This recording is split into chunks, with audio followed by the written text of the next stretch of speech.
نحمده ونصلي ونسلم على رسوله الكريم اما بعد فاعوذ باللہ من الشیطان الرجیم بسم اللہ الرحمن الرحیم۔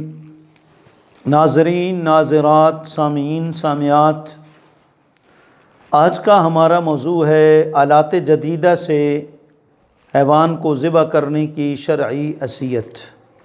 آپ کو معلوم ہے زمانے کے بدلنے سے احکام بدلتے ہیں اور مشکلات سے آسانی کی طرف آنے سے احکام بدلتے ہیں۔ ایک دور وہ تھا کہ گدی اور گھوڑی کی پشت پر ہم سفر کرتے تھے۔ اللہ کریم نے کرم فرمایا، وہاں سے ہمیں نکال کے گاڑی اور جہاز کے اندر وہ بٹھا دیا۔ اسی طریقے سے ایک وقت وہ تھا کہ ہم جنگ میں طاقت آزمائی کے لیے تیر اور تلوار کا استعمال کرتے تھے۔ آج اللہ کریم نے کرم فرمایا، ریفل اور پسٹل اور توپ اور جدید ٹینک اور طرح طرح کی آلات ہمیں عطا فرما دیے۔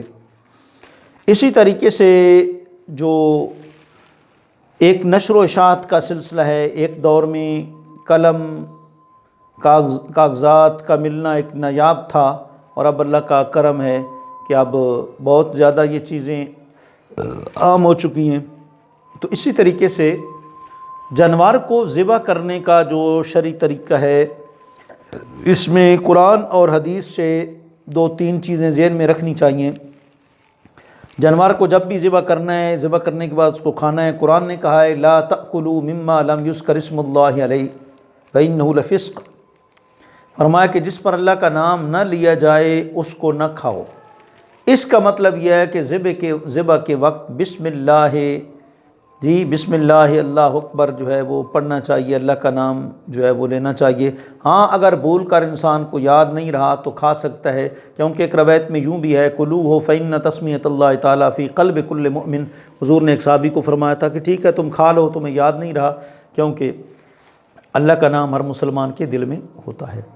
ایک تو یہ چیز ذہن میں رکھنی چاہیے، اور دوسری یہ چیز جو فتاوی شامی وغیرہ میں کتب فقہ میں ہے کہ کم از کم اس کی 4 رگیں کٹنی چاہیے،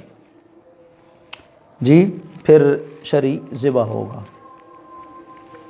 تو اب ہم دیکھتے ہیں کہ جدید جو مشین ہے، پہلے ہم اس کے ساتھ جو طریقہ رائج ہے ملکوں کے اندر، اسلامی اور غیر اسلامی ریاستوں کے اندر، اس کا ہم جائزہ لیتے ہیں کہ وہ کیا کرتے ہیں۔ مشینی آلے کے ساتھ مرغی کو مکمل ذبح کرتے ہیں، یہاں تک کہ اس کی مکمل تیاری اور لفافے تک ڈالنے تک مشین چلتی ہے، اور اس طریقے سے اس مرغی کو وہ ذبح کیا جاتا ہے، اور اس کے اوپر کرنٹ لگا کر ٹھنڈے پانی سے اس کو پھر گوزنا پڑتا ہے۔ یہ ایک مرحلہ ہے۔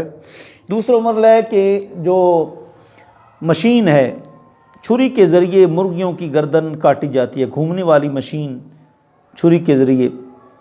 اور تیسرا یہ کہ اس کے بعد جسم کی جو علیش ہے، مطلب ہے کہ زیب و زبیش ہے، اس کو دور کرنے کے لیے گرم پانی سے اس کو گزارا جاتا ہے۔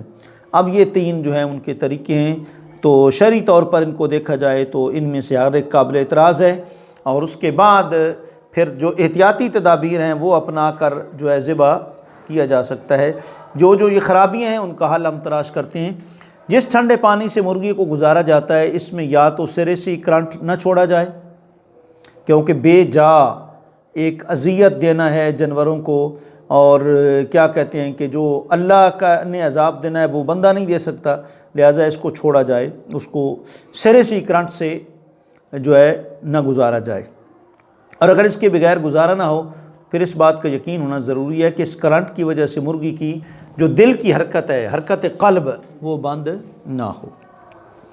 نمبر 2، گھومنے والی مشین چھری کے بجائے اس مقام پر 4 مسلمان افراد کو کھڑا کر دیا جائے، اور وہ ہر آنے والی مرغی کو بسم اللہ اللہ اکبر پڑھ کر ذبح کرتے جائیں، کیونکہ بسم اللہ ضروری ہے۔ حضور کا فرمان ہے کل امر ذی بال لم یبدأ بسم اللہ فہو ابتر، اور ایک روایت میں فہو اقطع، اور ایک روایت میں فہو اجزم، اور ایک روایت میں ہے کہ کل امر ذی بال لم یبدأ بذکر اللہ فہو ابتر، اللہ کے ذکر کے ساتھ جس چیز کا آغاز نہ کیا جائے وہ دھوری رہتی ہے، بے برکتی رہتی ہے، دم کٹا رہتی ہے وغیرہ۔